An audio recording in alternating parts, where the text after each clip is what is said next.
E3 is oh so close, and that means that my excitement, and probably yours, is heating way up. Last time we covered my top 5 predictions for E3 2017, discussing the focal stories and the games and companies that will emerge as winners after the show. Today we take things a little more personal and bring you my top 10 most anticipated games of E3 2017. What's up everybody, it's Ghost Robo, and I love making this video each year. Compiling a list of the biggest and boldest titles expected to be at E3, whittling it down to a top 10, and then making sure I book appointments to go and see these games, it is such a fun process. And the rules for admission on this list are pretty simple. You just have to actually exist. It has to be a game that is confirmed to exist, a game that is confirmed to be at E3. Speculation will be saved for later. This list is games we know exist, games we know we're going to see, games we know are going to be at E3 2017. How could I not put this game on my list? I grew up outside of Detroit. I love the sports teams from the city. Heck, I even love the mentality of the people. The underdog attitude is awesome and inspiring, and I think Detroit Become Human is gonna be epic. It's David Cage's latest effort. Personally, I really liked both Heavy Rain and Beyond Two Souls. I love his focus on emotion, on the more humanistic elements of storytelling, on the choose-your-own-adventure style where anything goes. Characters can die, and endings will definitely be different, and I hope that Detroit Become Human is exactly that. I hope it has a really rich story. I hope we see more of that. There was a really intense gameplay demo last E3 with an android and a small child on a rooftop, and I hope they build on that. We know this game is going to have multiple characters, multiple perspectives, but what is the connective tissue that holds this mystery together? What's the overarching story? Hopefully we get more on that, and also a release date. I would love if it would be 2017, but I've heard rumblings that it's most likely a 2018 title. Either way, give us more gameplay, show us more of the androids, and let us see, Mr. Cage, why Detroit Become Human is your best game yet. I can already hear some of you saying, but Ghost, why isn't this game higher up on your list? And it's just because we've already seen a bunch of it. Heck, I've played a bunch of Destiny 2. I got my hands on with campaign, with competitive multiplayer, with a brand new strike, and it is a very polished reworking of Destiny. But I want to see at E3 how this game earns its sequel status. What can they do to really elevate Destiny 2 above its predecessor? And I know that fans and the player base are just clamoring for more content, more. They don't care if it feels like an expansion or it feels like a sequel, but personally, as someone who's looking to really get invested this time around, I want a little more. We saw new subclasses, we saw a new focus on story cinematics, we saw a new effort to engage all players in the endgame, but I want a little something new. It would be great if this is the game I've been waiting for. I've always wanted a shooter, a big title to really dig in and burrow my hands and my brain into and pour hours and hours of time. This could be it, but I need to see a little more, and I'm hoping that is what is revealed at E3. A weird choice, I know, but frankly, I am so freaking curious to see what Mario plus Rabbids Kingdom Battle is really all about. I think it's awesome that Nintendo handed over the Mushroom Kingdom characters to Ubisoft and let them go to town in whatever way they saw fit. Rabbids are pretty annoying, but hey, let's have a little bit of faith that this could be something really cool. We've heard it described and seen leaks of an XCOM-style Mario Rabbids crossover. I think a turn-based RPG involving Mario, Luigi, Yoshi, Peach, and a whole lot of cool weapons like a Bullet Bill Laser Blazer, a Poltergeist Blaster, and whatever the heck Yoshi is wielding will be really awesome to see in action, and I hope it ends up being hardcore enough. That is the real question. We know that it is going to appeal to a younger audience with the Rabbids inclusion. We know that it's going to appeal to the Nintendo faithful with the Mario nostalgia, but will it appeal to a core audience with deep RPG elements? Now, I know it's not going to be something really intense, but we have seen weapon progression, we have seen cover mechanics, we have seen that there is going to be context-sensitive actions within the levels, and it does seem to have a depth to it and pushes the limits beyond what we traditionally expect from either of these franchises. Mario is wielding a freaking gun, and it's going to be a turn-based RPG with him and his friends working through a crossover Kingdom of Chaos. I cannot wait to see if the final product is as cool as the first idea. Man, I loved me some State of Decay 1. That game was so close to being spectacular. The idea of running this entire camp of survivors and sending them out on different missions and switching up who you use based on their talents, based on your personal affinities, and based on who just wasn't sick and tired was really awesome. There were definitely some limitations in terms of gameplay repetibility and in terms of the scope of the missions and the structure of the world. But with State of Decay 2 seemingly much bigger, 3 times the size of the original game, and hopefully using that power of the Scorpio to impress, it could be a glorious return to this world. And I love how Undead Labs incorporated a little bit of this, a little bit of that. You had shooting mechanics, you had action-based gameplay, but you also had base building, and you had some more of the survival elements that we come to know from Steam-type titles, and seeing that on console is really refreshing. I love that they are getting a chance to double down on this franchise and have another go at it, because I had so much fun with State of Decay, and a better game, a bigger world, and a more impressive set of actions could make this a real stunner for Xbox, for Scorpio, and for E3 2017. The God of War demo from last E3 was probably my favorite of the entire week. I love the new feel of Kratos, this more mature but still menacing man guiding his son through a new location with a renewed focus on cinematic combat. It was so freaking epic, and I hope it just becomes that and more at this year's show. Last year, I sat in on a talk with Corey Barlog and heard how this new God of War has a focus on storytelling like none before. It's an explorative experience with no cuts, and it felt more like The Last of Us than it did God of War 3, and that has me super excited. Now, I would love this game to come out fall 2017, but it probably will get pushed to 2018. Nonetheless, I hope we get either a big demo, a hands-on chance, or something to show what all they have been innovating and what all they have been creating behind the scenes over the last year, because that was probably my favorite moment of E3 2016, and I'd love for God of War to once again be my favorite moment of E3 2017.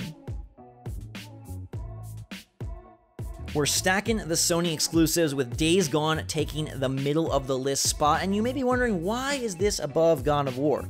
Well, I think it's because I feel less certain about Days Gone, so there's a sense of excitement, of anxiety there that is kind of infectious. I want to know what this game is and what it is going to be like. I want to play it, I want to see exactly how this take on zombies in the Pacific Northwest really ends up. Does it feel more like Last of Us? Is it more of an open world shooter? Does it borrow some things from the aforementioned State of Decay? I love me some third-person shooter action with a story focus, and I hope they find a way to really bring some emotion and some passion to these characters. It felt a little sterile last time we saw, but there wasn't a whole lot of exposition. It was more just showcasing, hey, we can throw a ton of zombies on the screen and look at our pretty scenery. This year we are bound to get a much more in-depth look at what Days Gone really is, and I hope it is a rewarding moment. And is it coming out oh so soon? The fact that it probably is 2017 definitely gives it some brownie points, as I'm always excited about things that release soon after the big show, and I just want to know, is this one that we should have our hopes up for?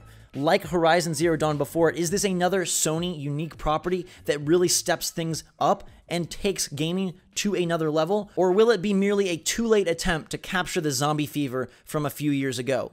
Only time will tell, and I cannot wait to see Days Gone at E3 2017. Here we have another game that has been previously announced, but in a much smaller sense than Destiny 2. Star Wars Battlefront 2 has so much more to show at E3, specifically because they have a campaign lurking. What exactly will this storyline about a female Empire pilot be all about? And will it be worthy of the Star Wars name? Can it stand alone as an awesome single-player story-based mode, or will it feel just like extra content for a multiplayer-focused game? I'm also pretty pumped to see the new characters incorporated into the hero and villain modes of multiplayer, and just to see what they can do with a sequel. I thought the foundation of Battlefront 1 was pretty excellent, and I loved how it stood apart from both Battlefield and Call of Duty and kind of fit into its own little flow, its own separate spot. Now, some people want more of that space scope added, some people want more massive ground battles. I just want more meaningful fights, and I hope that comes from the campaign. I hope they dig in and deliver an expedition into the Star Wars world that feels worthy of that single-player style. I hope it is so much more than the quote-unquote single-player we got from the original Battlefronts, and I hope it is a beautiful adventure that we all can get behind. Plus, I want to see more of my favorite Jedi and Sith in action: Darth Maul, Kylo Ren, Rey. This could be an epic showcase, so long as they're able to nail the single-player side. Creeping towards the top of the list, Super Mario makes an appearance in his own game, this time not sharing the spotlight with any of those silly rabbids. I think this one is going to be one for the record books. Mario Odyssey returns us to the more open and explorative sandbox style of Super Mario 64 and Super Mario Sunshine. You know that I love the Switch. I think it is an excellent idea for a piece of hardware, and if they can put as much effort into innovating and expanding Mario as they did with Zelda and Breath of the Wild, this one is going to be off the charts.